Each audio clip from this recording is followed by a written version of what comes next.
We'll reconvene and we'll hear from Living Streets and also a personal submission in terms of Peter Boss and submissions 20 and 26 commencing on page 577 of our agenda. Welcome, Peter. So you have 20 minutes. Dave will ring the bell after 10, just to let you know you've got another 10 left. And also, if you want to, leave some time in terms of any questions that the members may have. That's very generous. Otherwise, over to you. Thank you. My name is Peter Boss, and I'm speaking on behalf. You might need to bring the microphone forward and adjust it. Okay, thank you. My name is Peter Boss. I'm speaking on behalf of Living Streets Kirikiriroa Hamilton, which is a local branch of Living Streets Aotearoa. You should all have our original submission and this book with images I emailed this morning.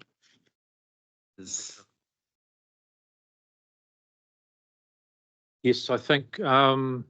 Yes, Dave circulated a number of items. Yes, I'll be referencing some of the images on that. But it doesn't necessarily need to be on. He's going to see if he can bring it up. Oh, thank you. Living Street's objective is to increase walking as a mode of transport in urban areas and to increase the visibility and the safety of pedestrians. Our main concern with the future proof is the reference to 30 minutes walking time. We do not support future proof imposing a time or distance when referencing walkability. In this submission, Living Streets Hamilton requests are that people travelling to education be included in transport mode figure 14. 2, interregional rail stations be provided at both Ruakura and CBD. The word at all levels be removed from Directive 10.2 so that it cannot be used to limit the establishment of entry-level business. And 4, future-proof recognise that what walkability is in practical terms. Issue 1, the 2018 census provide percentage of people walking, sorry, I'll start again. The 2018 census provide percentage of people working and in education and percentages for how they travelled to get there. Not less than 16,000 people in Hamilton biked or walked to work or education. That's 10%, not 7.2.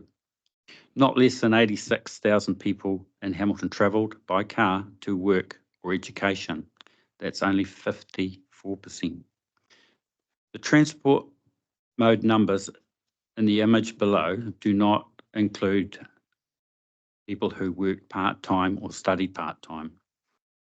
So we ask Future Proof to look again at the 2018 census and publish the actual number of people who stated how they travelled and update figure 14. There should be a link between travel mode and transport funding. Prior to 2018 census, only travel to work was counted, which enabled the claim that more people wanted to drive than actually did. Issue 2. The Future Proof has used 200 dwellings per hectare as its upper limit in Hamilton Central, which it still wants to be a CBD. I cannot find, or there are no boroughs in London with this number of dwellings. A few do exist in Paris and Barcelona, but this number of dwellings per hectare is very rare in a Western city. If this number is being used in Future Proof, total dwelling calculations, if this number is being used in Future Proof's total dwelling calculations, the total will be distorted.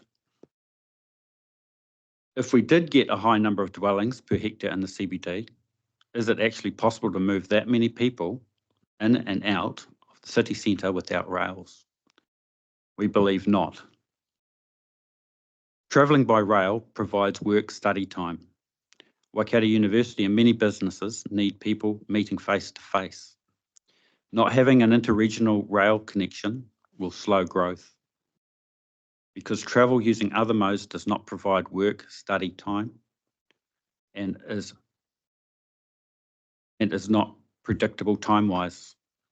The recent fiasco involving people trying to get to Auckland to attend Pink's concert should be an adequate warning of the unpredictability of road travel. Issue 3. Prior to the 1960s, an independent local dairy could open where and how the owner found it convenient. People living in neighbourhoods developed prior to the 1960s usually have an independent local dairy within walking distance. After the 1960s, there was an increase in planning at all levels, starting with the planner-led district scheme coming into effect. The number of new dairies declined, while in the pre-1960s neighbourhoods, the numbers remained unchanged. The barrier to walkable local dairies comes from planning rules that plan at every level. In the CBD, where there are no planning barriers for local dairies, the number of new independent dairies is increasing. Dairies is just one example. For centuries, cities have been a mix of concentrated retail and retail combined with residential at street level. If you are planning at every level, you are planning to a franchising model, which limits organic change and competition. We do support Directive 10.2, support the integration of land use, community and network infrastructure planning. Full stop. Our concern comes with the risk that a well-funded developer could use planning rules to increase the land value of local commercial activity by limiting unplanned local commercial community activities. Issue 4. To us, 400 metres is walkable. This is the distance that was used by planners of local parks prior to the 1910s and by Hamilton planners in the 1970s. The image below shows the range of distance people are willing to walk to bus stops.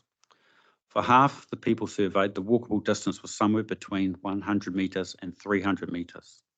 The upper limit was between 600 and 700, which is not far off the 600 metres the City of Essen references, and supports the idea that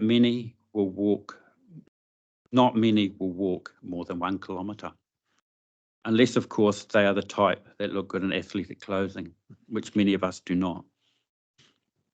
To sum up, we ask that people travelling to education be included in the transport mode figure 14. We ask that interregional train be added to Hamilton Central area and Ruakura on table 9. We ask that the words at all levels be removed from the Directive 10.2. We do not support the reference to 30-minute walk in the future pref strategy. 30 minutes is not a walkable urban catchment. Thank you for your time. End. Okay, thank you, Peter. I will open it up for questions from members. Angela. Thank you. Thank you, Peter, for your submission and also the Living Streets submission as well. I can see your points around the 30-minute walk and also the resilience of interregional rail as well, given the recent roading constraints. Not just Pink. Could you just talk to me a little bit more about the at all levels points that you were making? Oh yes, we could go back to our original submission. There's an image of cities and their traffic. There's 5 images of different cities and their traffic. Cities are always changing. Retail is always changing. And if you're planning at every level, you're fixing city in one of those 5 types of cities. If we look at century-old European cities, you'll see that they are in a constant state of change from residential to retail and then back to residential. I'll use Paris and Amsterdam are examples where residential is mixed in with everything. Delft, the city of Delft, Netherlands is a really good example as well. I've visited there many times over the last 15 years. And every time it has changed. The original trip, there was a lot of retail in the centre. Today, there is virtually no retail in the centre, and it's a mix of residential and cafes and a few tourist shops, but the commercial has moved just outside the centre. But as time goes, as the population increases in the centre, the retail returns back to the centre. So but those cities are always expanding either residential or retail, but they never die. So you never get that hollowing out of a city centre because there's always people there, and there are always people there 24 hours a day. Our model, the model we use in New Zealand, tends to have time brackets on where people are at certain times of the day, so you do get empty spaces at certain times. I can give you another example. The city of Spijkenisse in the Netherlands is just below Rotterdam. It's planned at every level. It was planned in the 70s for working class people from Rotterdam. 50 years later, it's not so much a working class city. Well, it's still a working class city, but everyone's aged 30 years. And the original plan was for young families, and now it's 25% of the retail is empty. And it's very hard to change that because they planned everything at a very fine level, and the city it can't change. It's struggling to change. While neighbouring cities are changing and change. No, Hope that thank you. helps. Yeah, appreciate that. No other questions? Thanks very much, Peter. Thank you.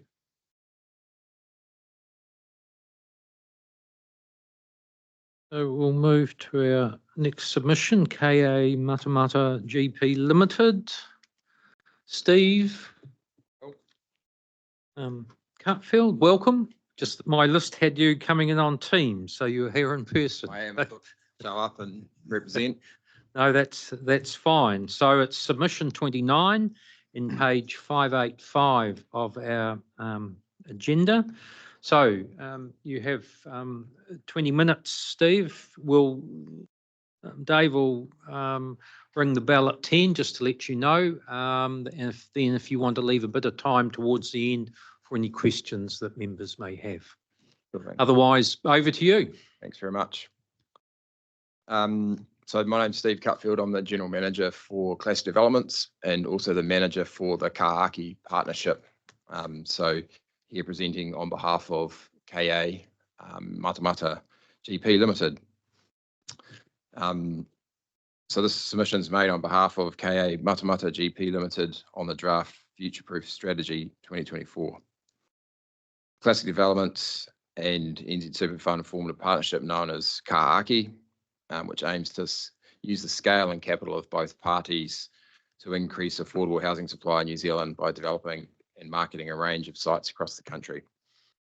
The partnership is currently developing stage 2 of Maya Fields residential subdivision in Matamata through this company, which consists of 70 lots in stage 1's recently been completed by Calcutta Farms, who is our vendor.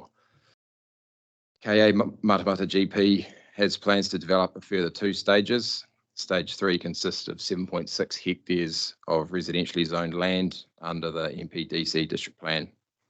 Stage 4 consists of approximately 8.6 hectares of land, which is within the future residential policy area with an underlying rural zone. Stage 2, 3 and 4 are all within the area covered by the Banks Road to Magawhiro Road structure plan, which is included in Part C of the district plan. Based on preliminary master planning, it is expected that Stage 3 will deliver approximately 170 homes and Stage 4 approximately 140 homes. The land that we own is shown on the plan in Appendix A. which refers to the development staging described above. The plan also shows the future residential policy area and the Banks Road to Mangawhero Road structure plan area. So the submission primarily relates to the stage 4 land. Is everyone familiar or has had a look at that appendix in terms of whether? Yeah, all submissions have been pre-circulated and members had the opportunity to read them. Okay, thank you. Our key concern with the draft strategy is that the urban enablement area that is shown on map 1 settlement pattern and map 6 current and future urban areas does not include the stage 4 land or any of the other land within the future residential policy area in Matamata. Page 71 of the draft strategy says the current and future urban areas map 6 represents the future-proof settlement pattern, which has been agreed by the future-proof partnership as being the areas where urban or village growth is to be enabled. The proposed exclusion of the future residential policy area from the urban enablement area for Matamata implies that MPDC, who are a future-proof partner, does not agree to enabling urban growth in that location. It's contrary to the council's own district plan.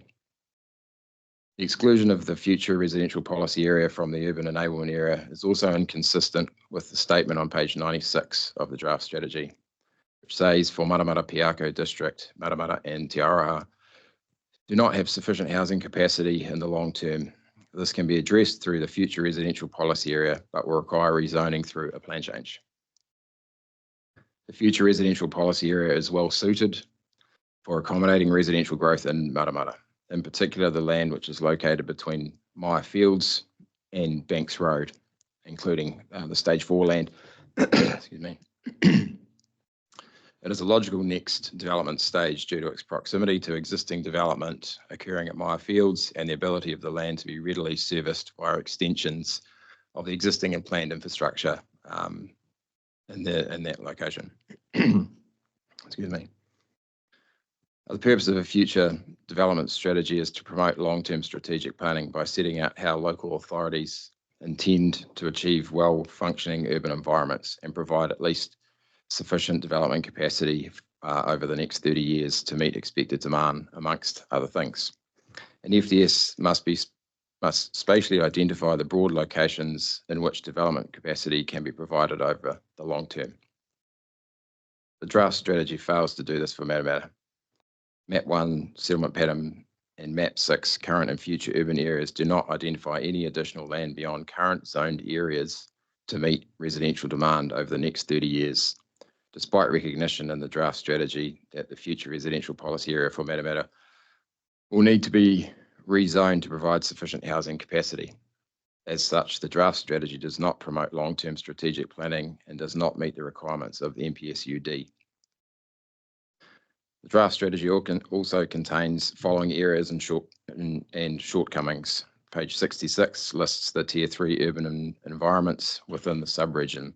This should include Matamata and Morrinsville, neither of which are currently mentioned. The following statement on page 34 is an incorrect translation of the urban rezoning requirements of the National Policy Statement for Highly Productive Land. The MPS HPL seeks to enhance protection for highly productive land from inappropriate development, including by avoiding uncoordinated urban expansion on highly productive land that has not been subject to strategic planning process.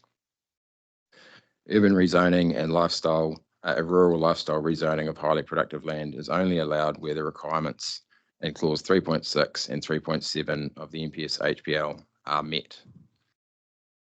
Those clauses do not require rezoning to be avoided unless it has been a subject of a strategic planning process.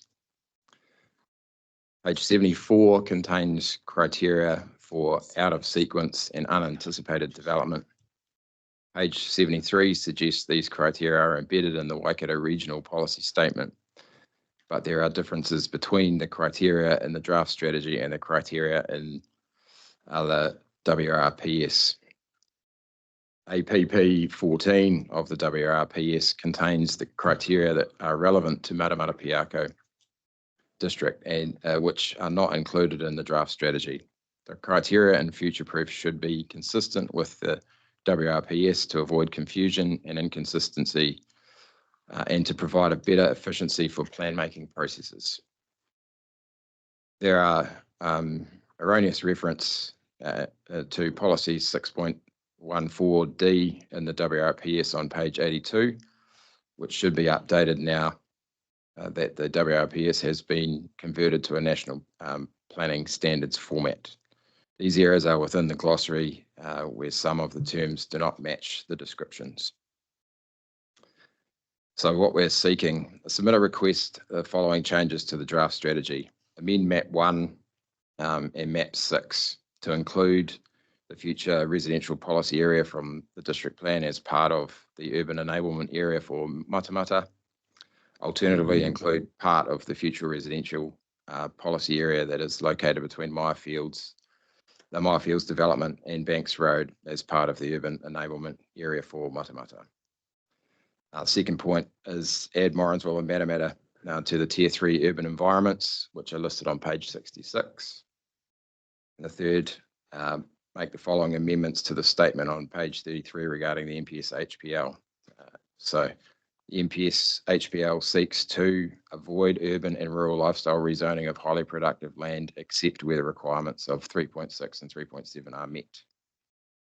Fourth point, point D, amend the criteria for out of sequence and unanticipated development so that they are consistent with the WRPS, including APP 14 of the Matamata Piako district, and correct errors on page 82 and in the glossary.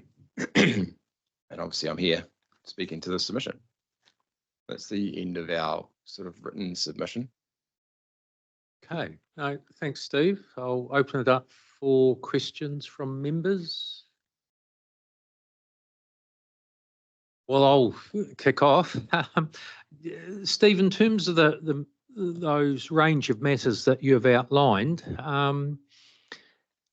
have you had any engagement with or feedback from the district council in terms of what you're seeking here in terms of the future-proof strategy?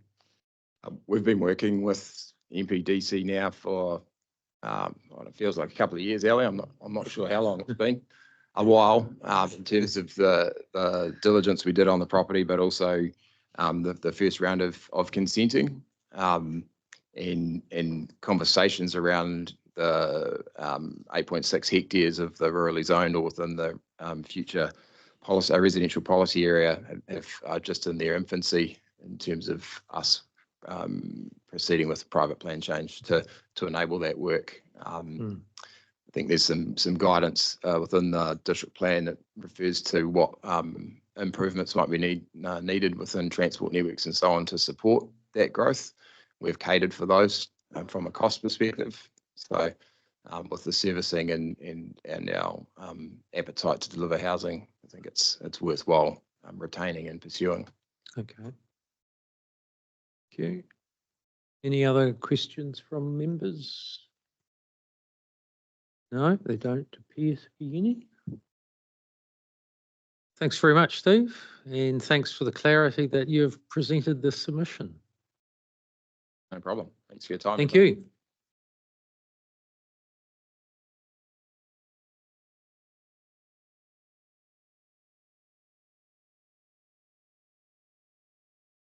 So we are early.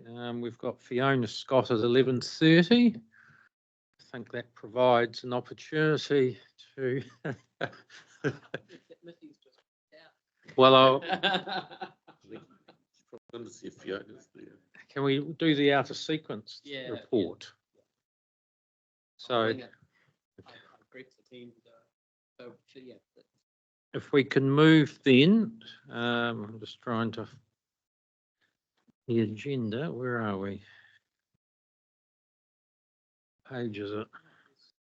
Oh, okay. Well, we'll change that. We will, given Fiona has arrived, we will move to her submission, and then after that we will move to that out of sequence.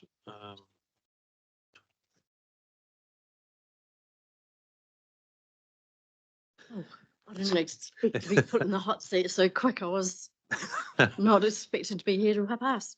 Well, we are running ahead of time. So. I'm impressed. Welcome. So yeah, well, welcome to you, Fiona. And then for members, this is submission 3 on page 591 of our agenda.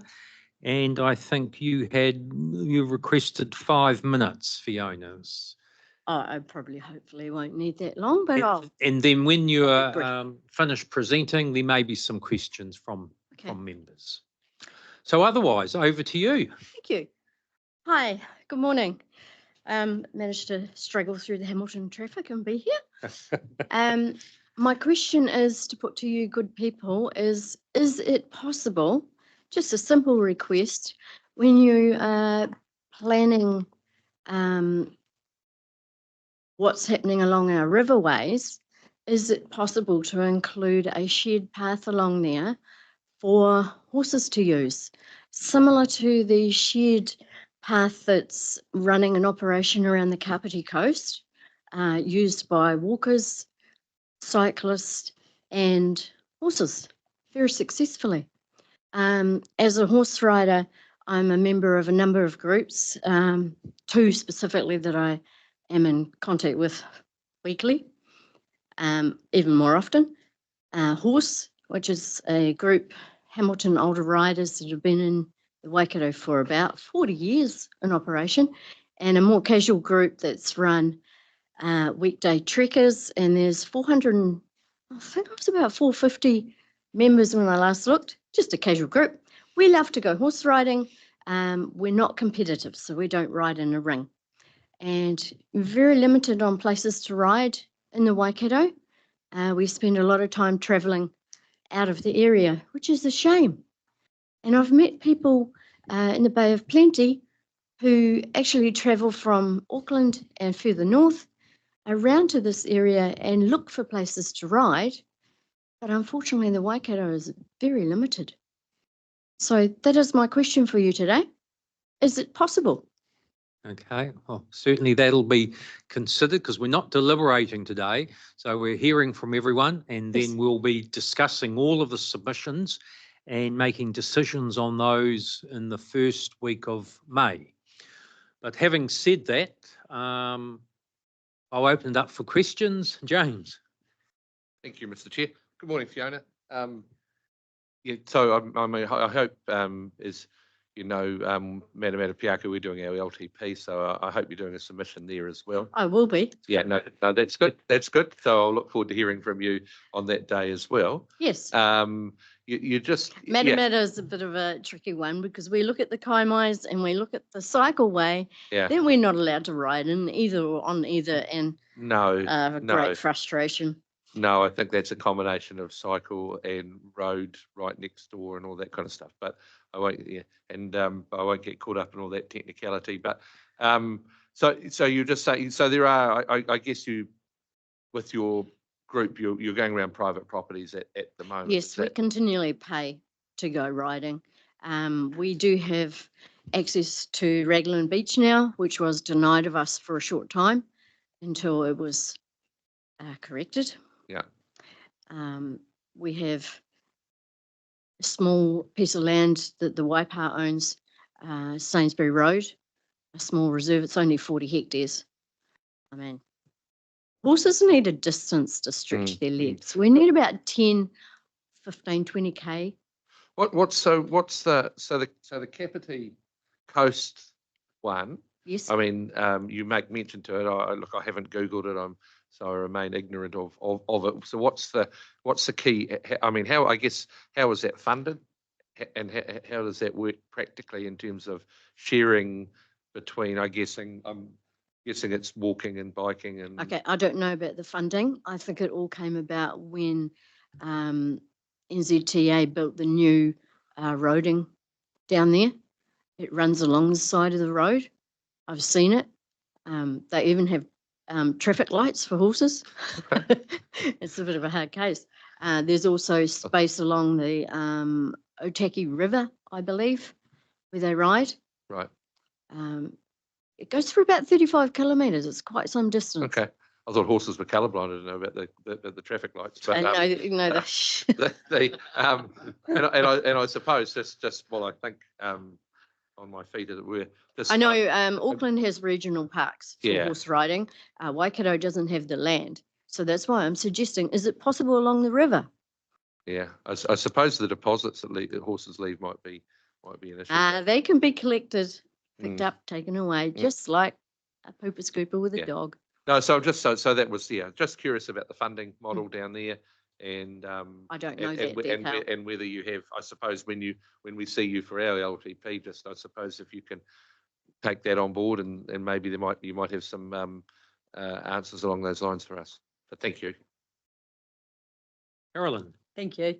Thank you for your submission and making the trek in and back in the traffic.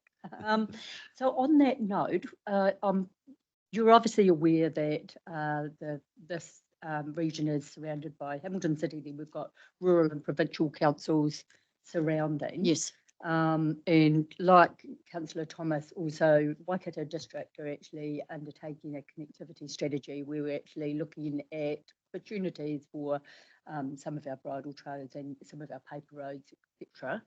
So we'd encourage you to give consideration to that. But I guess the point I'm wanting you to consider is if we're talking about opportunities for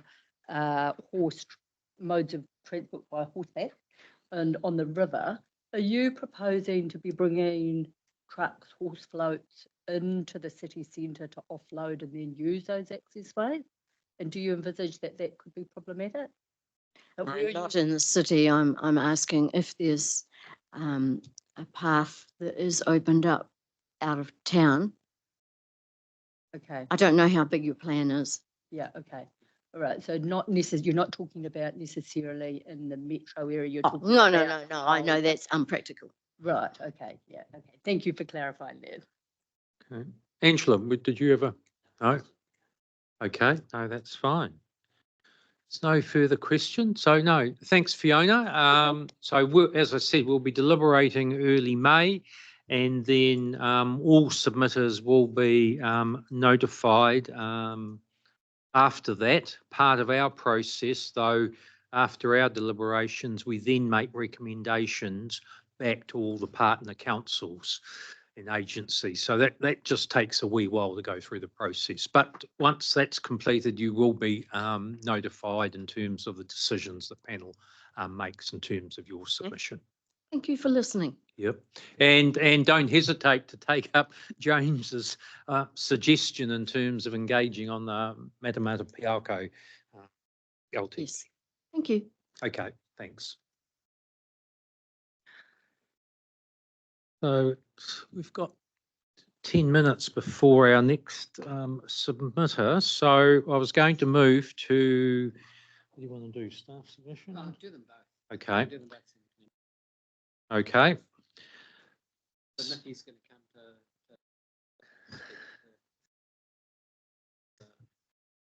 Okay. So if we can do the out of sequence report first, Miffy, and then just move into the staff submission. And that for members is the out of sequence reports on page 49 of our agenda. Great. Over to you. Kia ora, everyone. You're doing really well. Okay, so as you would have heard, there have been a number of out of sequence and unanticipated development proposals put forward through the submissions. We have tried to give you a bit of a snapshot of them through the attachment to the report with the maps and the level of information provided, that type of thing. As you would have noted from the presentations and from the map that we provided yesterday, a lot of those are on the Hamilton fringe. So there is quite a bit of pressure there. So that is something that we will need to be considered for the deliberations. As noted in the report, future-proof process for bringing in new land is to assess it against that out of sequence and unanticipated development criteria within the strategy. And there is that criteria A and B. I just wanted to clarify the comments from R2. I think there was a little bit of confusion about the statement about the strategic boundary agreements. So that we added some text in the strategy this time just to clarify status of those, that they're basically indicating there's an agreement that that land may come into Hamilton City in the future, but that those agreements just in themselves, as standalone documents, don't indicate that that land is part of the settlement strategy. That's what the future-proof strategy does. So R2 is actually within the strategy as it stands. But it does have to satisfy A and B, those criteria A and B to come into the staging, I guess, because they were previously in the long term, so 30 plus category in the previous strategy. Through the 2022 update, there was a bit of flexibility given in terms of the wording now sort of talks about as agreed by Hamilton City and Waikato District or Waipa District around the strategic boundary agreements. So, but they do need to satisfy that criteria. The Hamilton Urban Growth Strategy does note those areas like R2 and H1, HT1, but they're not part of their short-term sort of staging type thing. So in terms of the HBA for residential, I just wanted to clarify a couple of comments that have been made about that as well around out of sequence. A number of them have said that there is inadequate supply in Hamilton City and are suggesting that Greenfield will solve that. As Robert mentioned at the in his opening, there is enough plan-enabled land. It comes down to the market and the infrastructure. So I guess in considering those requests, it's whether that new greenfield areas would be able to overcome the market and the infrastructure constraint issues. There's also been comments about the competitiveness margins about whether they're right. They come from the National Policy Statement on Urban Development. We are required to use 20% for the short and medium term and 15% for the long term. So that's why they've been used. Whether they're right or not, I'm not going to comment, but that's why we use those ones. So I think that's all I have to say on the report. Are there any questions? Yes. David. Just on that enabled land one. So the business chaps said it's 2%, we'd like it to be 5%. So was that the vacancy rates? Yeah, for vacancy rate. business? Yeah. Are we talking at cross purposes with them about what's plan enabled versus what's actually enabled by landowners versus what their expectations are? I think so. So yeah, the vacancy rates is based on what's existing built, I'm assuming. And then, sorry, my surface has just died on me. And the competitiveness margins are about the amount of land you're enabling for more future development. So it's saying, you know, if you do an assessment, say we need another 100 hectares of industrial land, you then add a 20% margin on that. So I think the vacancy rates is about once development actually occurs, how much leeway you have in terms of choice of premises. So it seems to be a bit more fine-grained than. Yeah, and I wanted to pursue it more with them, but we'd used up way more time than we needed. But the sense I got was there's a vacancy rate, but there must be a point where the cost of going, okay, well, we'll go somewhere that's existing and maybe slightly suboptimal versus we'll go and put a whole lot of investment into a greenfields development. There must be like a threshold they haven't met yet to free that up, which I think I've got my head around now, but yeah, they confuse me a little with that. Yeah. There is an issue which when you get the HBA, we're expecting it will show there is an issue that there is a shortage of available land zoned, plan enabled for industrial land in the Hamilton periphery, Hamilton bit of the region. And that then feeds into there's a lack of supply of land that is able to be tenanted, leased for industrial. But the vacancy rate thing is a whole other issue, right? Yeah. Exactly. Yes. Thank you. I'm a bit slow today. Any other questions of Miffy on this? I think it does, and there's some good reminders, and particularly when we get to the deliberations in terms of matters, that the panel will need to consider and address in our consideration of submissions. So I think some of this is part of the covering report or whatever would be quite helpful when we get to deliberations, Robert. That was certainly the intent of putting this up, really, was Yeah. just to give you these are the matters in each of these places that we think you're going to need to ask about. Yeah. Thanks, Liz. Being moved by Liz. I have a second by James. There's no further questions or comments. I'll put that. All those in favour? Against? Carried. So if we flick on to the staff submission, Miffy, and just while I remember, I just wanted to acknowledge on behalf of the panel members, thank you for looking after our blood sugar levels and our sweets in the last 2 days. Yes. Much well, appreciated. Linda, if Linda were here, that she would be making sure that you were well sugared. So I'm just taking her role for her. Okay, so our staff submission was fairly simple. It's really just to give us scope to make any changes that we feel need to be made, given that the document is finalised at a point in time. Things change. A lot of change has been happening with the change of government. So there are references in the strategy to legislation that has been repealed. So we do need to tidy that up. So it does say the soon to be repealed Water Services Entity Act in the submission that has now been repealed. And so we want to be able to tidy that up to reflect what has changed, acknowledging that it's still a state of flux and that there'll be further changes. The next point is around the business HBA. We don't need to labour that point, but we don't have it yet, and that we will need to update it to reflect what it actually says. Long-term plan decisions, obviously things are changing there too. We have some enhanced annual plans instead, so we'll need to factor that in. And we have, Nicola's already started getting some updates to our critical infrastructure table, because obviously that will be influenced by LTP discussions that are happening. So we're just trying to make it as correct as possible to go into the strategy. And then there are some errors and typos that we've identified. And I'm sure there will be a few more that we'll find along the way. So we will provide a more full list for the deliberation so that you can actually see the specific changes, but we haven't pulled those all together yet. Any questions on it? Okay. Members, any questions at this stage? No. Great. Good. Thanks, Miffy, and we'll come back to that in deliberations.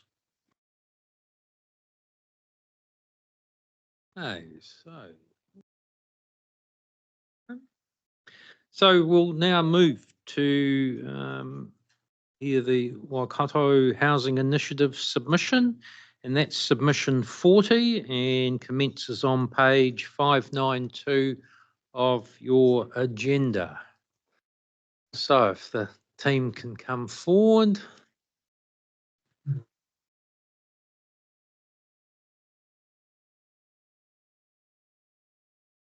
Welcome, and presumably Charlotte. Yes, yeah, Charlotte Muggeridge here with Okay. Lale as well. Yes. Did you receive a copy of our PowerPoint sent through this morning? Okay.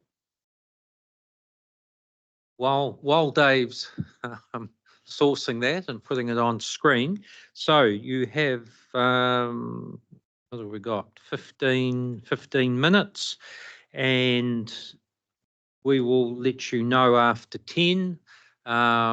Just so if you want to leave a wee bit of time for questions that members may have.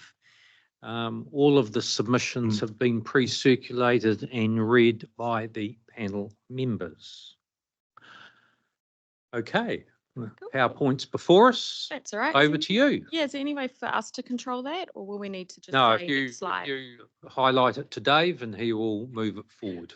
Okay, thanks, Dave. Next slide. So just a little bit of background on the Waikato Housing Initiative. So our vision is that every person and every family in the Waikato region is well housed. And that is a UN declaration on a housing entitlement there. Next slide. So here are our goals. So our goals are in the Waikato, and that's deliberate. So we are the Waikato Housing Initiative. So that does extend over the future-proof area there. So it's the Waikato region has a well-functioning housing system. There is good quality and protect the health and well-being of our people. Homes meet the diverse need of the Waikato people, and the housing systems support sustainable, resilient and connected communities. Next slide, please, Dave.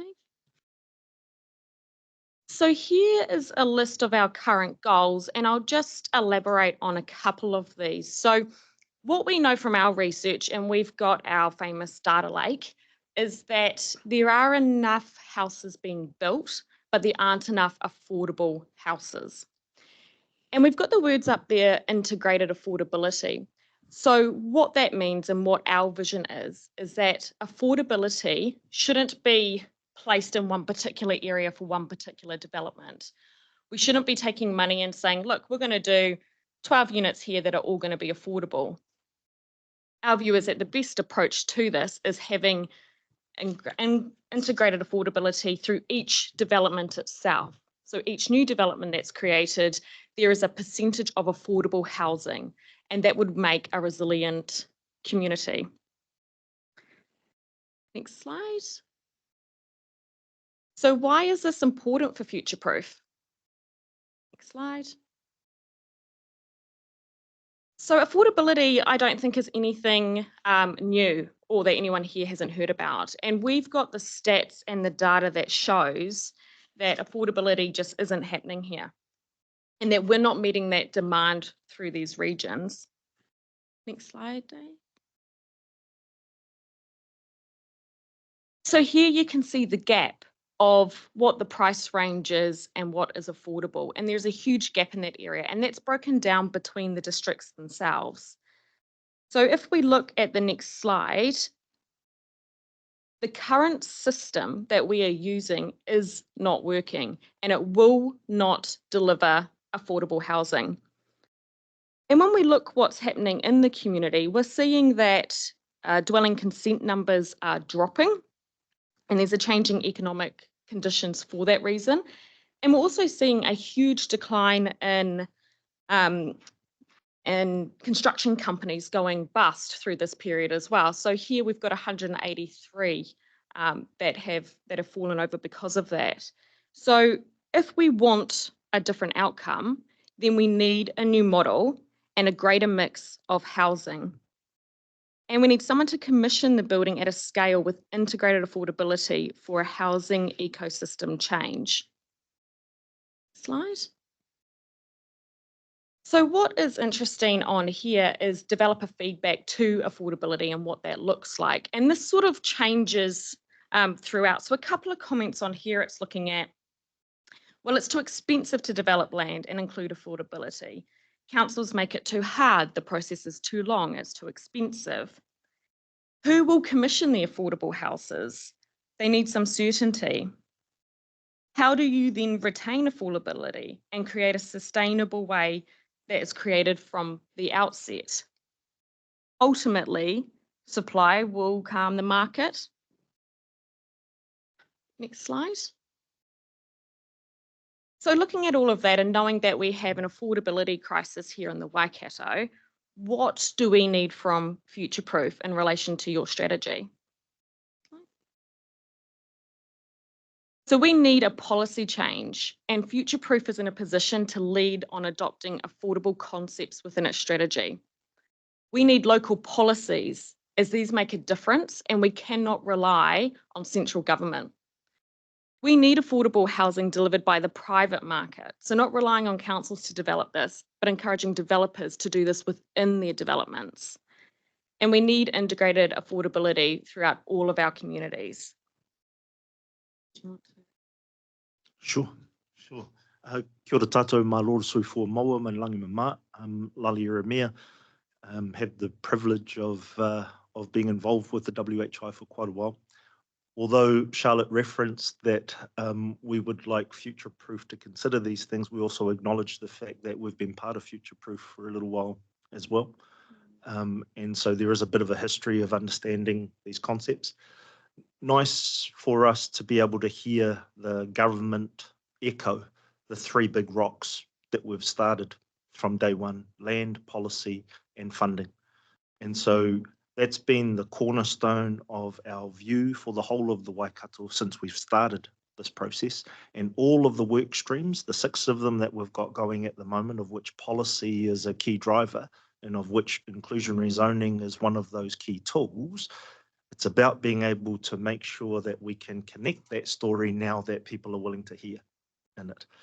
But we need to do it as a region.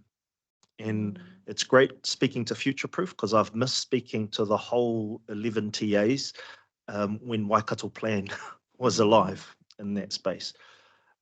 So this group is, to me, taking a bit of the charge to lead and hopefully lead some of those conversations moving forward. One of the things around affordability that Charlotte mentioned earlier, we need to be able to find how we're going to incentivize affordability within our current structure. And so one of the things that the Waikato's been good at doing is doing it despite everything else that's going around in our current landscape. But with government at the doorstep, private developers also looking for assistance. So as we know, the market dips, either government intervenes or the private sector finds a way to be funded in such a way and incentivized in such a way in order to fill that gap. And if we continue to build like we are, which is excluding affordability, when the most competent people to develop large-scale projects that include affordability are those private developers. And so we're talking about the ability for the private development community to take control of that and be the partner to help move this forward, rather than putting those obligations back onto council and government and other groups in that space. And so being the housing continuum that has homelessness at one end and the private sector at the other, the conversations about this continuum are incredibly important. And so for Future Proof and ourselves, the opportunity to at least inform 4 or 5 of our TAs to help influence the rest of the group is quite key. Thank you. So we've popped in our submission, you'll see that we've provided sort of track changes to what we thought would be appropriate to enhance the future-proof strategy. So that first one that we've got up there is a complete new addition to the strategy, and it's looking at a comment in there around the regulatory and non-regulatory methods to improve housing affordability, and a list there of what that might look like. So this is in sort of the action plan of what Future Proof should be doing and advocating for. Next slide, please. We've also included a definition for inclusionary zoning. So inclusionary zoning is in the strategy without our additions as well. So it is in there, but there isn't a definition of what it looks like. So we've suggested a type of district plan provision which requires a certain proportion of new residential development to be provided as affordable housing and retained as affordable for future generations. And just a comment down there that it's sort of a policy toolbox. So this is one of the options that we see as helping or assisting with policy decisions. So it's not the be-all, end-all answer to affordability as we see it, but it's a tool at the moment that we think is available and at that social point of perhaps being added to the future-proof strategy. Next slide, please. So throughout the strategy, what we've done is at particular points inserted where inclusionary zoning might fit within the draft strategy. So looking at comments such as to ensure that inclusionary zoning is considered as a tool for housing affordability, give consideration to inclusionary zoning, enable inclusionary zoning, So that's ways that we think that Future Proof would be able to add this to its strategy as a way of acknowledging that, hey, this is a policy toolbox that we have and something that we can use throughout this strategy with the councils as well. Next slide, please. So this was also addition that we've suggested as well, to say that affordability is an issue for the future-proof sub-region alongside demand. So plan enabling tools for affordability, such as inclusionary zoning and upzoning of land, to increase intensification should be considered by councils in their plan making processes. Next slide. These additions here are related to housing in particular, and just slotting in there that there is actually, evidence-based that housing is a huge social need. And I think the Future Proof strategy needs a bit more emphasis on housing being such a need in the Waikato region itself. So we've got the addition there that historically rapid growth in the district has excavated a number of issues, and we talk about services and employment and amenities and infrastructure, but there's no mention of housing or rental price surges. And I think that's a really important element that needs to be added here, to say this is also something that has excavated over the past years. The next one down is the comment from that has Waikato Housing Initiative within the strategy already, and just in addition to what this advocacy group is doing, and that is increasing accessing the affordability of rentals and advocating for more affordable housing options in the region. And just another quote that I've pulled out there, and we do have the list in the submission which you can look to, is that there is it's quite lengthy, so I've sort of cut it out and put just on the end there. So some local authorities will require to, crossed out carefully, consider heritage and character areas in planning for additional heights and densities and to be enabled to comply. And I just think if we step back from that for a minute and look at it from the view of people in need of affordable housing, they're often not the ones who have the means or tools to be submitting on district plans, to be the ones who can talk about the heritage area that they're in or the character area that they're in. So while local authorities might be required to look at their heritage and character areas, there should also be regard to the housing need of the community that's urgently required. And I'd refer back to the recent news that's come out from Wellington Council, where their independent panel didn't want to put in housing. The council's now voted to actually reduce the number of character areas to allow for housing to increase.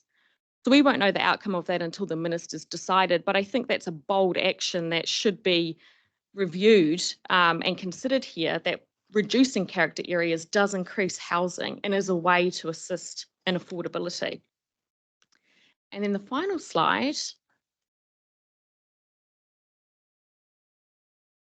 opening it up for questions and discussions. Okay, thanks, Charlotte. Open it up for any questions members may have. John. The Nog. Oh, did you have a question? Yep. Oh, sorry. I'll if I go to the night and then I'll come to you, John. Didn't see you. Tēnā koroa, tēnā koe te rangatira. I was going to quote a one-year paragraph, implementing treaty settlements. Can you elaborate on that?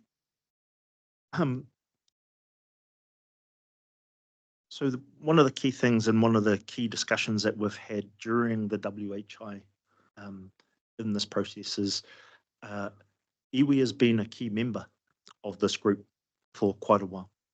And the understanding of that obligation within this process has been echoed through their voice during our conversations.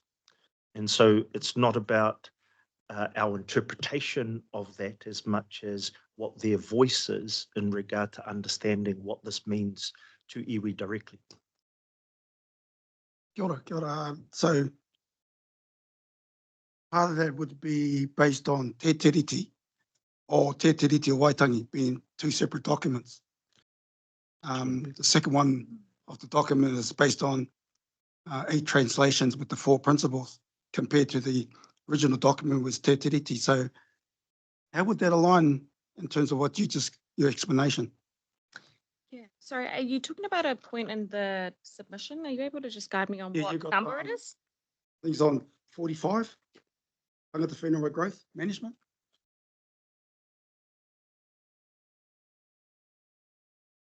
Yeah, so our only addition to that point was, yeah, saying that is assisting them with their housing outcomes. So we're just adding the word housing into that. Okay. Yeah. Okay. Yeah. No, they're not good. Thank you. Kia ora. Now, John. Thank you very much for your submission. Just a couple of very easy questions. Around inclusionary zoning and other policy tools, one of the big challenges is retained affordability, which you mentioned.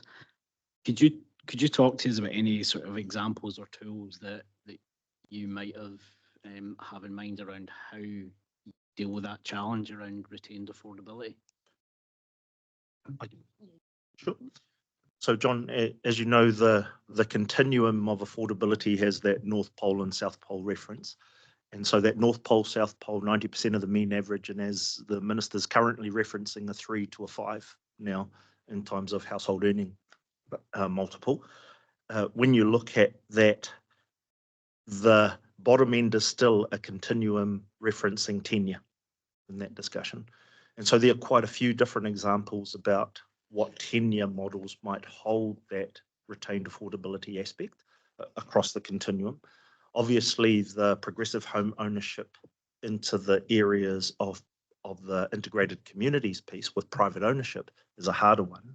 But there are discussions with the developers at the moment around how resident societies across the broad development of a master plan might be able to continue to hold those with groups like Habitat and others being part of that process. So rather than just leaving it to the private sector on their own, the framework and the system would need to incorporate them into being able to say if there's a development that incorporates 10%, then during its life cycle with a resident society and management in that space, they would be able to then continue the sale and the ongoing affordability of either that product or the mix across the master development. In smaller developments, it's obviously a lot harder, you know, in that mix. And so we're trying to provide enough flexibility to have a talk without necessarily being completely nailed on what that looks like, if that's okay. And just one other question. I'd be keen to sort of hear of any examples that you have around inclusionary zoning. I mean, quite often Queenstown is the reference point, but just keen to understand any sort of references around successful inclusionary zoning that links to what you've been talking to us about here. So I'll just pick up on a couple of points of examples. It's very, very common and with similar concepts in the UK. So it's actually done mostly everywhere around the world apart from New Zealand. So yeah, Queenstown's always the one. And look, and I think we're at a tipping point in policy with the Waikato regional policy statement at the moment. We were going through appeal process in regards to inclusionary zoning. So I think there's an opportunity here for New Zealand to mould it into its own and what that looks like. And I think even more so, the Waikato's at an opportunity to be able to lead that space and actually be the other one that people refer to. They do inclusionary zoning as opposed to it always just being Queenstown. My understanding is that Waipa's also looking at including it as well at some stage, but that hasn't been notified yet. And John, I think the other part, just to add to that for the inclusionary zoning aspect. So we all know that discussion and that reference has been there for 20 odd years in New Zealand as a discussion. It was a long journey for Queenstown to get to that point. So they have done the heavy lifting in a lot of that. Now they're starting to work into what it's like to have it in an operating context, which is even a better learning for us. One of the things that we've said to councils here is inclusionary zoning is not the silver bullet in regard to what we're trying to do, because if developers had the opportunity to give a piece of land or give some money for council or anyone else to do affordability somewhere else other than their block of land, I don't think that's the right outcome. I think the opportunity for those developers to look at those master plan areas and include affordability, in some cases, the old SHA policies that were floating around at the time, those types of things would encourage then all the expertise that already exists in those groups to create the integrated communities. And we really want to try and avoid the us and the them aspect of inclusionary zoning. Last question, Liz. Look, thank you, Charlotte. Thank you, Lale. I've heard you both on numerous occasions. And look, there's a lot of conversations that still need to occur, lots of cross-agency and cross-council work to be done. The feedback that the bullet points you went through, it's all true. We know that we need to do better. I take a little bit of heart. I know for Waipa, we are in the process of our affordable housing and inclusionary plan change. It doesn't move as quickly as I would like, but at least it is in train. So I take a little bit of comfort in that. Incentivising developers. This is a really difficult one. And those developers that operate and live in our own communities, doing the development in our own communities, are often really are incentivised anyway. They want to deliver outcomes that benefit the community. Everybody needs staff to work in their businesses, so they are often, but it's incentivising the others that might come from outside. So look, I guess it would be really helpful to just, we're talking anyway, but we need to continue those discussions. We need to find a way through this. It's not an easy subject matter, but I'd like to think that, especially through our plan change, that there will be something that comes out of it that's really beneficial. Yeah. And congratulations on taking that forward too. Yeah. David, were you poised there?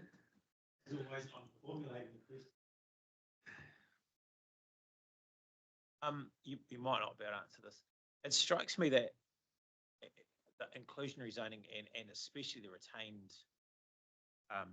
value or retained affordability, if Waipa bravely go on their own, and I'm a developer and there's a similar development opportunity in Waikato, why the hell would I Waipa? Because I can make $1 million more by doing the same development in Waikato. So is it actually that the solution sits with future? The solution actually fit at a much higher level, John, at a national policy level, because you get where I'm going with this. Future-proof can make all the noise it likes, but the reality is, you're south of Auckland and the rules in south of Auckland don't have inclusionary zoning, but they do in Waipa and they do in Waikato. Thanks, guys, but I'll be up the road. I do think it is just leaning on to it being a national issue. I think it is, but I also think we can't rely on it being a national issue because we've seen that with the medium density residential standards and councils not embracing that, but actively opposing it. So I think that local authorities within the Waikato need to take the lead on that and actually do it from a local level. But I'll let you answer the second part. I think, David, the truth to the matter, future-proof is the growth strategy for our region. So if it's not part of it, then we're not talking growth specifically. And if we don't lead from one part of the country, the rest of the country tends to sort of run off and do its own thing again. From a national context, John's aware, and I'm in those national conversations as well, that there's a view about how to incentivize a behaviour that needs to be modelled and delivered within the different regions, and they'll be specific to their regions and how they behave. And so if a region isn't already leading something close to what they would like to have, they might end up with something enforced that they didn't want, in that space. And I look at if you look at our housing continuum, the other answer is there. The other answer says that our housing stock is sort of 90% still market, 10% of it is still less than, 10% is made up of community, affordable, public, social, emergency, and homeless. So 90% of that market being controlled at the moment doesn't need all of them to play. 20% of that market change would make 3 or 4 times change to our housing stock where we need it. But it needs the growth discussion to help encourage those people that are looking to do it. And we do have people in the region that are doing it already, David, from the old Shah. Yeah, it strikes me there's an opportunity also for this to form part of that kind of sub-regional deal conversation with government. Agree. We support that view as well. Okay, so that completes questions. So thanks Charlotte and Lale for presenting. Some good conversations and also some great suggestions that you've outlined in your presentation. So thanks very much. Thank you for your time. Thank you. We'll now move to the Titanium Trust submission. That's number 25 and page 612 of our agenda. And we have Nick online. So welcome, Nick.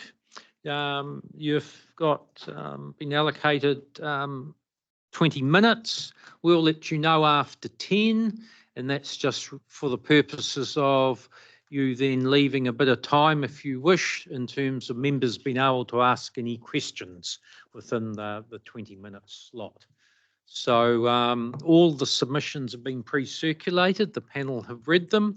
So really over to you now to take us through your submission. Excellent. It's ticked over to 12 o'clock, so good afternoon, everyone. Thanks for letting me call in via Teams. It saved me a lot of travel, which I appreciate. So, I really enjoyed, for what it's worth, that last discussion on housing affordability. So it was good listening to that. I guess if I can clarify, I'm not here for Titanium Trust. I'm here for Titanium Park Limited and Rukahia Properties Limited. So those familiar with the Waipa will understand Titanium Park is a development arm of Waikato Regional Airport, and Rukahia Properties are another property owner, and they were both joint applicants to Plan Change 20, which was to the Waipa District Plan, which the hearing was held this time a year ago. So I'll talk you through that. I've got a short statement which I'd just like to read through. Really, there's only 2 issues that I'd like to talk to you about. One is just how Future-Proof treats the airport and the business industrial land around that. And then the second one is really just this the sequencing around the housing and business assessment and the 2024 vision, and just some views on whether what I think Future-Proof should be doing with regards to that. I did get the agenda a couple of days ago, and I was able to read through the list of potential questions that the panel might ask me. So just in case that you aren't able to get through all of those questions, I have sent to Mr. Doggart last night my statement, and in the back of that is a response to every question that you could ask me. So just in case we don't go through that, I figured we might be pressed for time, which is kind of how it's landed. So if that works for you all, I'll press on. Yeah, and just on that, you all have by email this morning in terms of all the responses to the questions. So no, just thanks for that, Nick. Much appreciated. Yeah, I know what these processes are like. So you guys are doing well. Okay, so I won't run through the sort of front end, but I'll just explain who I am, I guess. So my name's Nick Grala. I am I'm a planner with Harrison Grierson, so I'm the National Planning and Environment Manager. I'm working on behalf of Titanium Park and Rukahia Properties. And as I mentioned, they were the joint applicants for Plan Change 20 to the Waipa Plan. I've been involved in that project since I led the master planning for that back in 2019. So it's been a long journey, but we're close to the end, I hope. So just a bit of an overview around what Plan Change 20 was. It's effectively an expansion of Titanium Park. It's the land to the northern side of the airport. It's in total 130 hectares, and it increases the land that's already zoned there by some 90 hectares, 89 hectares. It also establishes we went through an extensive master planning and structural planning process, and it sets out a planning framework for how the Northern Precinct is going to get developed over the coming years. Plan Change 20 was approved by Waipa District Council in June last year. In improving Plan Change 20, the independent hearing panel was satisfied that there is demand for industrial land in this location within the short to medium term, and that the Northern Precinct is well suited to meeting this demand. The decision is currently subject to an Environment Court appeal by the Royal Forest and Bird Society, along with several other 274 parties, which includes the Waikato Regional Council. A pathway to resolving the appeal was reached in mediation late last year, and both TPL and RPL are optimistic that the progress that they've made in progressing the specified actions will enable PC20 to be made operative in the coming months. I've read the draft future-proof strategy document, and also, as I mentioned, the other agenda items that the subcommittee has in front of them.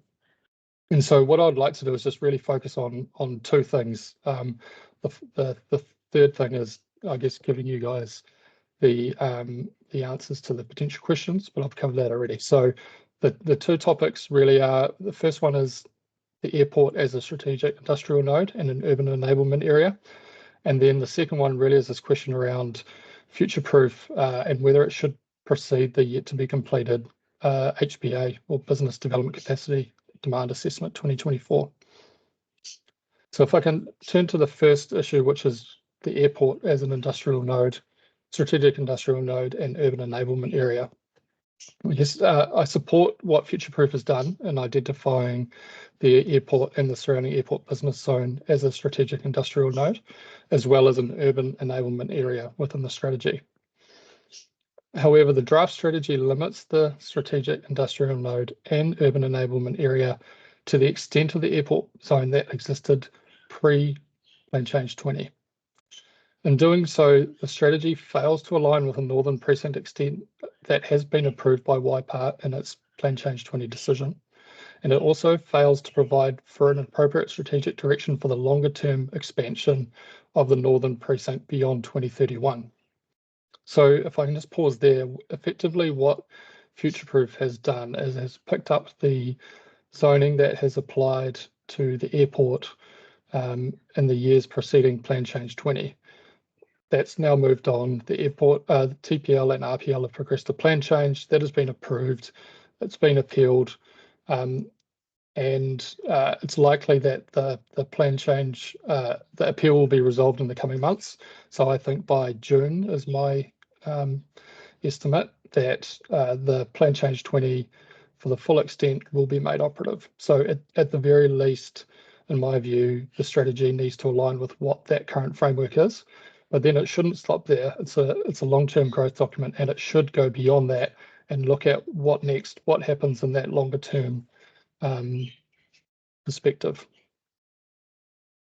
So in my view, an appropriate extent would be for the full extent of the precinct that's been rezoned through Plan Change 20 to be shown. And then also for an expansion area, which is effectively the land between the Northern Precinct and the Southern Links designation. From an urban form perspective, it's a logical extension, and especially with, I guess, Southern Links getting more traction now with the new government and the position that's had in the recent land transport programs, there's more certainty around that bit of infrastructure. And rather than just the transport bit of infrastructure, I also see it as a key urban enablement piece of infrastructure as well. So there's a couple of flow-on things that I've included through my statement around where I think that should be recognised, and that is a combination of maps, the series of the maps within the Future-Proof strategy, the Waihi-Tuatu and Waihi-Tuiora areas, as well as the tables that set out the sequencing for industrial development in the short, medium and long term. So there's three reasons for why doing this is appropriate. The first is that Northern Precinct provides additional business land that is plan enabled and is capable of being infrastructure ready in the short to medium term. And this is to meet the demand for industrial land that has been demonstrated through that Plan Change 20 process. The second reason is that structure planning that underpins Plan Change 20 also contemplates the longer term Northern Precinct expansion area. So again, as I mentioned, the master planning and structure planning was a process that I led for 2 years before the Plan Change 20 was lodged. And in that process, we specifically looked at the form of Northern Precinct and how that could be extended in the long term beyond which would be anticipated under Plan Change 20, so that it would form a logical extension, and then how that interplays with Southern Links. The third reason is that including the full extent of Plan Change of Northern Precinct as contemplated under Plan Change 20 improves the ability for both RPL and TPL to strategically plan and develop the full extent of Northern Precinct in an integrated way. It provides a balanced settlement pattern for growth within the region between Hamilton and the Southern Links and the airport, and it provides a clear direction for establishing new residential areas that are near the future business land and employment opportunities. This will improve the ability to strategically plan for the growth of the Hamilton Airport and / Southern Links area over the longer term as well. So in essence, by having a longer term view and future-proof, it means that any infrastructure that's likely to go into this area over the next 10, 15 years not only caters for the demands placed on the plan growth under Plan Change 20, but it also looks at longer term, how can it future-proof for that growth and ensure that developers and businesses aren't putting in infrastructure that's going to only have a short-term horizon before it has to get replaced or upgraded. So it's a lot more efficient and effective way of doing it. The last reason is that if future-proof doesn't provide for the full Plan Change 20 extent and that longer-term expansion area, it's going to likely result in the strategy failing to provide for sufficient business land capacity in accordance with the NPSUD. So the last thing I want to touch on is that reading the strategy, it's clear that the strategy has been released ahead of the business development capacity and demand assessment 2024 being developed and released, which has resulted in the industrial land allocation and sequencing with the strategy remaining unchanged from the 2022 version. This is despite the strategy acknowledging that the industrial land insufficiency in parts of the region is now likely to be higher than they were in 2021 when the strategy was last updated. A more efficient and effective approach, in my view, would be for the panel to defer the advancement of the strategy until the HBA 2024 is produced. Put simply, I don't see how the future-proof partners can make good, well-informed and coordinated decisions on the long-term growth of the region without it. And then at the back of my statement, I've provided a copy of the responses to several of the questions that were put to the panel as questions that they could ask submitters that were seeking development proposals that were either out of sequence or unanticipated. And I would say a lot of this material the genesis has come through the process that I went through with Plan Change 20, where we were seeking to bring forward land allocation from what the RPS had set out to where it was needed. And so a lot of that material, there is a good evidence base to it. And I've also included links to where that evidence is from as well. So that's all from me. I'm happy to answer any questions the panel has. Okay, and thanks very much, Nick. Just in terms of the business assessment work, we're also looking forward to receiving that. So in terms of the process, once we receive that, it will be circulated to all submitters. We will provide a period of time for any submitter to then submit any written comments on that. And that will be within a time frame to then allow the panel to consider that information as part of its deliberations in the first week of May. So it's been unfortunate, the delay in getting that assessment, but that's how it is. So that's the process we'll use in terms of at least providing that opportunity if people want to take that up. Thank you. I really appreciate that. And I support that approach that you're taking. So thank you. Any questions of Nick? Liz. Thank you for your submission, Nick. This is Liz from Waipa District Council. So yeah, pleased that the plan changes progressed to the point where it's going to hopefully be enabled relatively soon. I just wanted to, with your submission, just, I guess, thank you for making it really clear about what you want, because this will make our deliberations a little bit easier as well. But I also just wanted to reflect on some of the submissions that we had yesterday from Tabi Tiger, Puawai Estate, who kind of surround you, and we're going to be hearing from Mystery Creek as well. So it would be helpful for us to kind of know that you guys are all aligned. You want the same thing, and it appears that, but just a comment from you on those other surrounding developments perhaps would be helpful. Sure. And just before you do comment, Nick, as part of the presentation yesterday, in terms of the consultant made on those submissions, also suggested that Waipa gives some consideration to developing an airport precinct development strategy. So just wanted to put that in the mix too for any comments you may have on that proposition. And fair advice, Peter's in the back of the room. Yeah. Yeah, I am aware Mr. Nation's behind me in the agenda, so I'm sure he'll have something to say. Yeah, those there were submitters. Tabi Tiger did make a submission on Plan Change 20. It effectively, they were what we call a Me Too submission, where someone wants to rezone some land, and someone submits saying Me Too, please add me in. So that was a theme that they had made around including them in the plan change. Unfortunately, they didn't have scope as it stood to be included, but that was a commentary that they gave around having that longer term view. So that could be something for Waipa to do. I do note that in the implementation plan that has suggested in the agenda, I think it was Mr. Broadnax had suggested an implementation plan that looks at how not only the airport is likely to be expanded over time, and that would include submitters such as Tabi Tiger and others, but also how that whole southern Hamilton around Peacock going down into Southern Links is going to work, because there is some key infrastructure that goes in there that if we're not careful, we don't want to be in a scenario where people are spending a lot of money and investment and upgrading infrastructure only for it to have a very short time frame.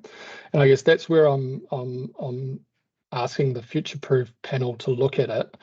At that, if we don't have that long-term view, I think you will have those unintended consequences where people are only, and developers and businesses are doing infrastructure that just suits them, rather than looking that longer term view around what's needed ultimately, and then how do people pay their fair share so that it's an affordable growth, not just the last person who triggers the upgrade has to pay for everything. So there's definitely a place for Waipa to play in that, but I think really everyone's looking at the future-proof partnership for that long-term growth. Any other questions of Nick? Don't appear to be. So thanks very much, Nick. I really appreciate, on behalf of the panel, your initiative in responding to all those questions. They were circulated to us this morning, and certainly they'll be part of our consideration in terms of the submission in our deliberations in beginning of May. Excellent. Enjoy the rest of the day, everyone. Thank you. Thanks very much. So now we'll move to our last submission before lunch, New Zealand National Field Day Society. So welcome, Peter. If you can just press the mic button there, thanks. You've got 20 minutes. Dave will press the bell at 10 just to allow you a bit of time towards the end for any questions members may have. Otherwise, over to you. Kia ora, good afternoon, and again, thank you very much for the opportunity to present. Nick didn't say anything adversely about us, so that was nice to hear. I do want to acknowledge the effort and time by many organisations that have gone into this plan, and I do acknowledge the fact that we have a plan. You'll note by some of our comments in the submission may seem somewhat critical. However, we are urging the plan to look bigger, bolder and longer. And the reason we say that is that in our international travels, we have seen plans similar to this that do look like it. And I think we would all agree that this region is escalating a lot faster than what we would have thought even 10 years ago. I would say we did have an update from the Future Proof team at my strategic day yesterday, and the latest plan does raise some questions that Nick just brought to the table. And the fact that I think and it isn't in here, but I make the comment, seeing I've got the opportunity, that I think even Southern Links is probably needing a review from the time it was done before till now, because there is a lot of change happening. And it sort of supports what Nick says. I'd say that most of the Southern Links planning was done before Plan Change 20 or that piece of land was even thought about. So that's a real concern to us and sort of highlighted it again yesterday. The plan to us is quite metro focused, and we feel that it should be more encompassing into the Waikato and Waipa districts. And I would note that I am a Waikato ratepayer. I work and lead a company that is a Waipa ratepayer, and my wife and I have businesses and properties in Hamilton City as a ratepayer. So I guess we get a very global view of the need for good planning going forward. I thought it would be helpful to the Future Proof team to include a 100-year master plan that I was privy to at Edmonton, Canada, because I think it is a great example of a plan that is in layers, including social housing that two speakers before presented to this table and group.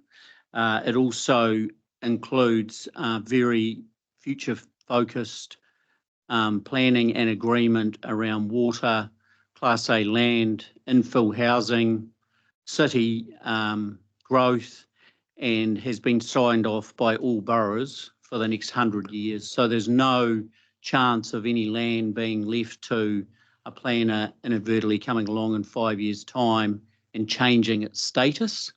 Now, realising that we have different regulations in New Zealand, but I put it in there as an example and urge those in the plan to maybe even travel to Canada if they haven't already done so and have a look at it, because it's a really good example of a long-term plan that's fully agreed by everyone. As I said earlier, I don't think this plan's brave enough, and I've been saying that for a little while. From where we sit, we can see this explosion happening in the region, and as we know, we're trying to keep up with infrastructure, not only water, roading. We heard about social housing. And of course, roading and infrastructure and connectedness is really, really important to us, being one of the biggest event centres in New Zealand. And we're going to need to be part of the plan going forward to ensure that whether it's light rail, bus, or other modes of transport, including cars, can get in and out of an event centre and effectively move in and out of the region. I guess I didn't see, as I mentioned here, a lot of focus around the environmental, social and governance side and the UN sustainability goals, and I was interested to see the Housing Initiative mentioned the same, so I just put that out there for consideration. I do pay tribute to the Waipa Spatial Plan, Mayor Liz, and unless I missed something, I don't see it well covered in here. It's not a confirmed plan yet, Peter. So we've just going through some final consultation and final reviews, but it'll be confirmed by June, July of this year. Thank you. But I would pay tribute to that plan. We thought we did have input into it and it was missing. To the contrary, the future-proof document mentions the Waikato plan, which is was actually shelved back in September. So I guess for us also, and this does concern us considering we're in the middle of it, the whole plan is based around the Golden Triangle, which we've been well exposed to over the years, but we're seeing more and more the connectivity into Taranaki becoming the golden diamond, and you'll note my comment in there about diamonds are formed under pressure, and this region is certainly under pressure, and we are well and becoming more connected to that Taranaki region as well, which then in our view puts major pressure on the State 3, State 21, State 1 connection. And I come back to the fact that I don't think Southern Links, when it was first considered, is probably up to date. I'm happy to be challenged on that. And then my last piece, and people may wonder why we made this comment about risk mitigation, but we are a civil defence national emergency centre, so we're exposed to a number of simulations and discussions around long-term impacts of our region. And so I'd suggest that given the name Future Proof, maybe should include mitigation around energy, water and major infrastructural connectedness in the event of a natural disaster or otherwise. Thank you very much. I'm happy to take questions, but again, really appreciate the ability to be able to submit in person to our submission. Thanks, Peter. I'll open it up for questions. Members. Liz. I don't have too much of a question, Peter, but I guess a little bit what I mentioned to Titanium earlier. We've had a lot of submissions around the airport, around Mystery Creek. So absolutely understand the desire to get better at planning, master planning that whole area. And I'm guessing that you're, reading your submission, you're exceptionally motivated and supportive of those other organisations who are looking to develop in that space as well. However, I also note your caution around transport roading and the possible congestion that we could see as we develop. So that infrastructure, of course, is hugely important. Did you want to comment on any other possible future activities that you know of that could be effective or could affect what you do? Yes, thank you very much.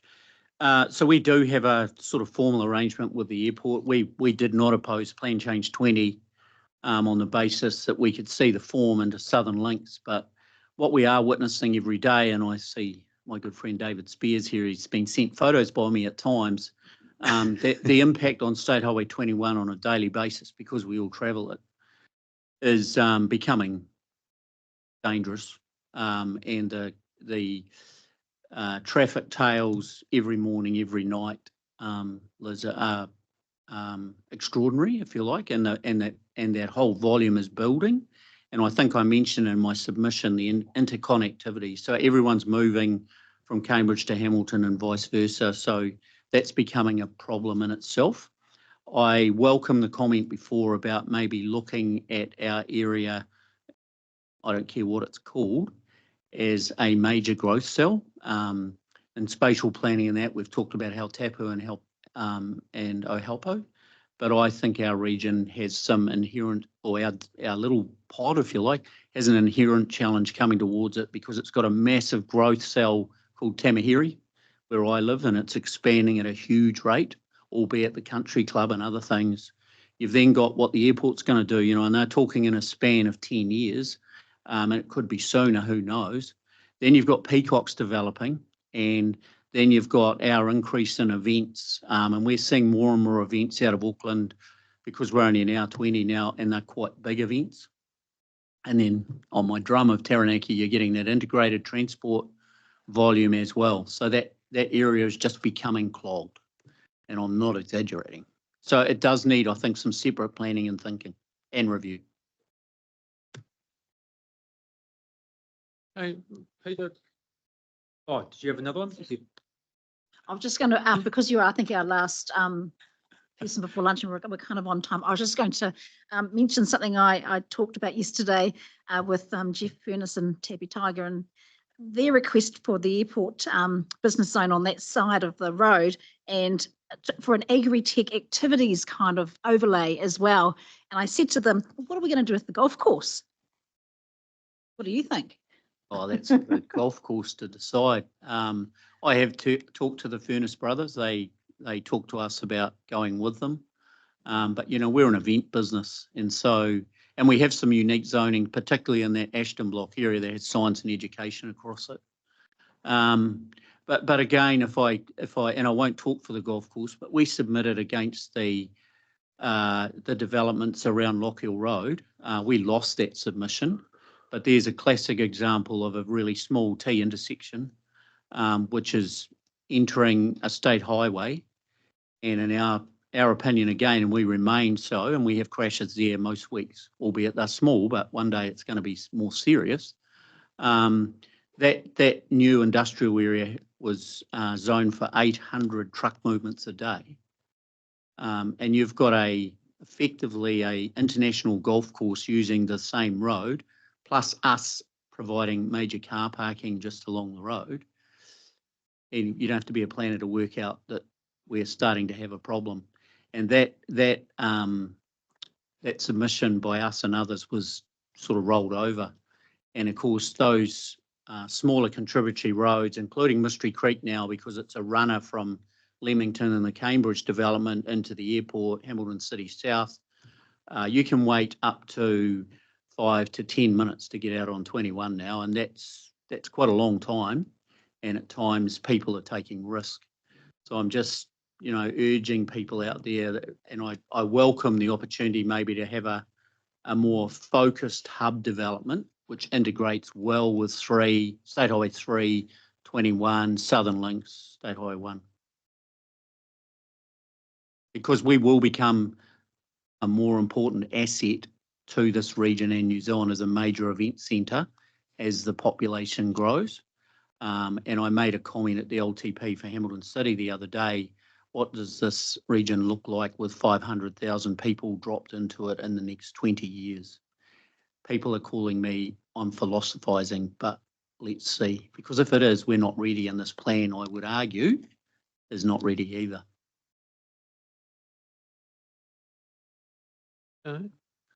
Peter, just one question where you noted in your submission about the plan being focused on the city and the metropolitan area, essentially, and suggested in terms of that in a region across those three territorial authorities should be treated as one. What does treated as one look like to you in terms of the future-proof strategy going forward? I didn't use the word super city. But I was, and I have been on record as saying, as the CEO of National Field Days, because some people know I'm also on the board of the Chamber, that's not why I'm here, but I'm also a resident and a ratepayer myself. I see Te Aomuru, Hamilton, Cambridge and Waikato, so Waikato, Waipa, Hamilton jurisdictions joined at the hip. They're effectively a quasi-super city, and me and Liz was at a meeting I was at on Cambridge Connection, where I asked a question from the floor, did people see Cambridge as a suburb of Hamilton? The person reacted no. I said, with due respect, I think that's the wrong answer. We are so close. You know, how Tapu Growth Cell to Tamahiri, for example, was almost by line of sight if you got rid of a few trees and things. And you look at Cambridge now growing at the Rotorangi subdivision, just on the way to Karapiro, and the Leamington to our event centre is only 19 kilometres. So we've got, and then you've got these growth cells like Tamahiri that really isn't even talked about. And yet it's just formulated this huge impact of people. And the Tamari interchange, and David's again well aware that I've submitted on this, it's not adequate. So now we've got tails of traffic that are 2 and 3 kilometres long at 5 o'clock at night down the expressway to get into the interchange. That's without any event. So, you know, and it's going to become more and more difficult for people to commute by any means, not only car, but bus and anything else. So I think the three are intrinsically joined. And I think I mentioned in here that the pencil lines become a burden on the discussion and the thinking, albeit I would acknowledge that all those jurisdictions talk. But of course, then they go back to home camp and they've got their own issues. But I think they're very much interrelated. No, thank you for that. There's no further questions. So thanks very much, Peter.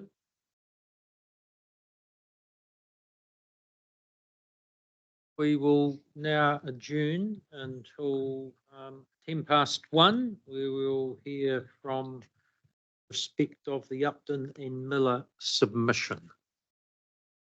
Thank you. And adjourned.